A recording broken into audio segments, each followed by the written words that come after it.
In the middle of the Irish Sea is the remote and breathtaking Isle of Man.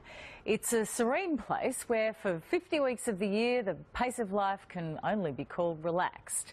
But for the other fortnight it's mad, dangerous and deadly. Motor racing legend Mark Skaife is about to take us full throttle to the most thrilling motorcycle race in the world to meet the men and women who risk everything in pursuit of two-wheeled glory.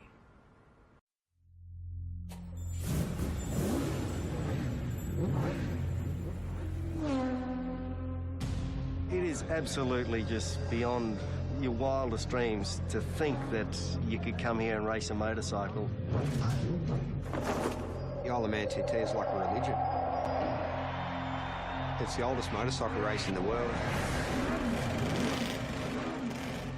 You can stand on the footpath and you could literally reach out and touch the riders going past at close to 200 miles an hour.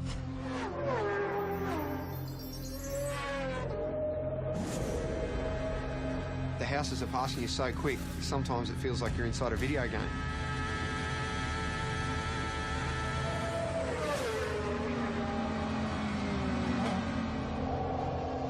It's frightening. It's damn dangerous and it stresses me out.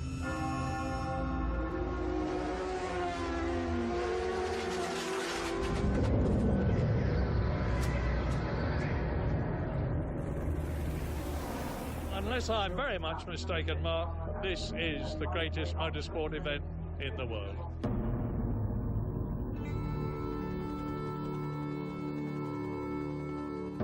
Between Ireland and Britain in the Irish Sea sits the Isle of Man. A sleepy tax haven for most of the year.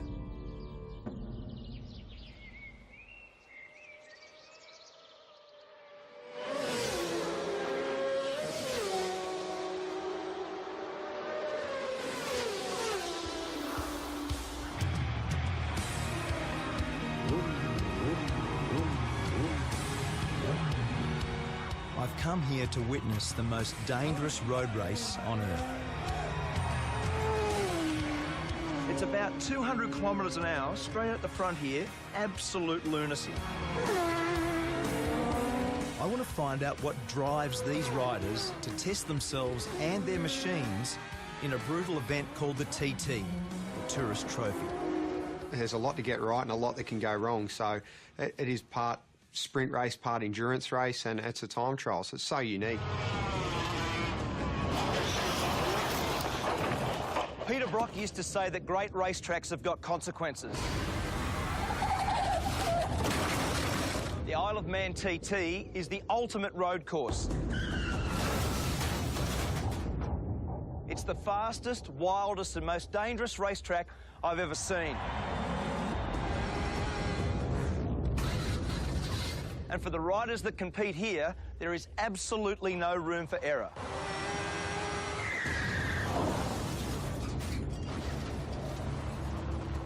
In its 104 years, 234 riders have died. It says on the back of your pass that motor racing is dangerous. This is dead set dangerous, isn't it? It is. It really is. It's frightening. Aussie rider Cameron Donald is one of over 200 starters this year. And when you add the fans, it's like an invasion. With Cameron is his girlfriend Karen, herself a keen motorcyclist.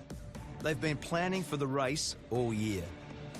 So is this normal nervous start tension? Kind of is. Normally this is done the night before. Is it? Or late night last night, obviously? Usually we like to have this done the night before, everything, but by the time we finish, like 11 o'clock, it's just like, let's get out of here and worry about it tomorrow. So what's Karen's job in this world? Keep me calm. We were born without time, nameless in the arms. Cameron grew up in Warrandyte in Victoria. It was his dad, Ken, who introduced him to the thrill of the two-wheeler. Lots of bike photos, not many other ones. It consumed a fair bit of time, didn't it? It took up a lot of time. From a young age, Cameron began winning and winning. I remember Mum actually saying to me, you know, you can't, when you're going to buy or build a house, you can't live in a motorbike. I remember saying to her, yeah, Mum, you can't race a house. So I think then she just pretty much gave up. The TT is held over a fortnight. 1 week for practice, 1 week for racing, 7 races in all. And in between, the public can go flat out, no speed limit on the Island Road course. Everyone that races here knows the dangers and they accept them and they do their best to ride accordingly.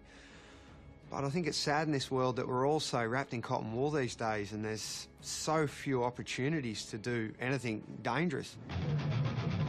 For Cameron, a plumber when he's not racing, there's no event bigger than this.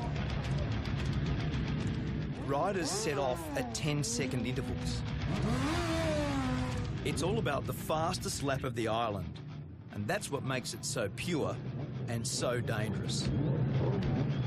You sit on the start line, you're looking down that first hill and because it's not a mass start, you're sitting there getting waved off one at a time. The pressure on you, everyone's looking at you and it's a rush I've never had out of any other race.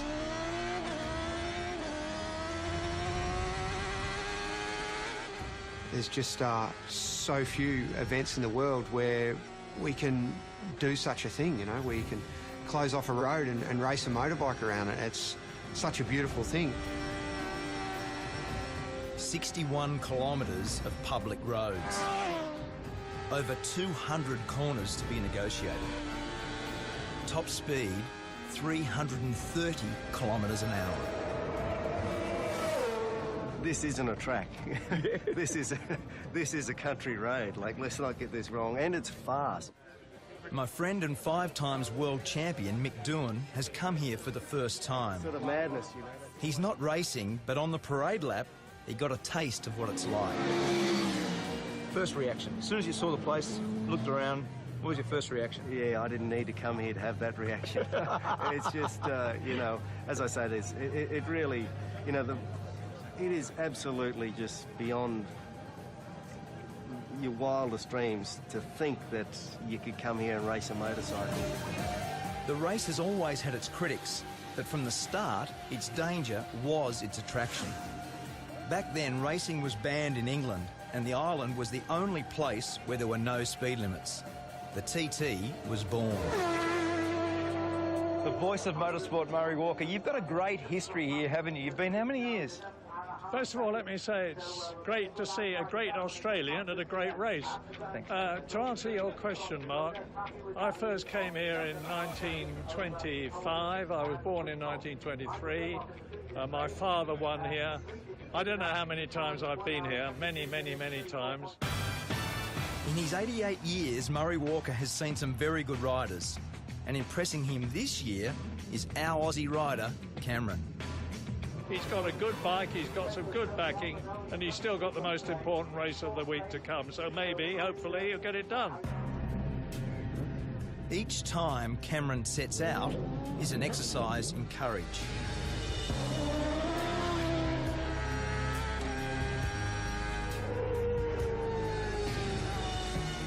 Each lap is an anxious one for Karen, who gets radio updates on his progress. I see the worry in her face before I head out for a race, and sometimes I feel a little bit guilty for putting people close to me through that stress. In the week I was there, 7 people lost their lives. 3 riders and 4 members of the public. ACU Events Limited regret to announce the death of Derek Bryan. I've lost a couple of friends in my years racing at the Isle of Man, and I do think of them in the corners that they've fallen in, and where Dobbsy crashed is one of the most intense corners on the track. Dobbsy, Paul Dobbs, died in the TT last year. He lost his life to the sport that he loves, like, so. Just one of them, mate. Paul was buried on the island, leaving behind his wife and 2 daughters. So what did you love about him? God, everything. Racing. Bridget is Paul's wife, A year on, she's brought the girls back to remember their dad at the race he loved. You know it's risky, of course you do. I mean, you know, everyone loves those photos of riders' heads this far from a stone wall.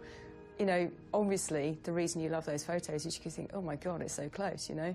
That's, it's, you know, other people have said that you only really know that you're alive when you're almost not. Some are just plain lucky to survive, like Connor Cummins. I can actually see, you know, where it's all gone wrong. I've disappeared over the side, and the way I look at it, that's where, you know, the injuries started to happen, and it's sort of, it does get to you a little bit. We'll just get on with life. The world ain't going to stop for me. Has your opinion of the TT changed based on what's happened? No? No. Do you think it should be banned? You can't possibly ban it. I mean, I don't know if you could ban it if you tried. It's like a monster, you know. It's bigger than the rest of us. Riders don't come here for the prize money.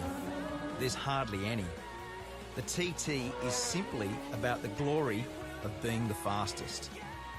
And for Cameron, it was a glorious week. In his chosen race, the Superbikes, he was just pipped for first, but second still felt pretty good. Congratulations, mate. Well done. Really good, huh? When will you settle down and stop doing this? I don't see it too far away. I never saw racing the Isle of Man as a long-term prospect because, look, it is so dangerous, and I do see it as a numbers game. If you keep coming back, sooner or later, I see it's going to catch you out.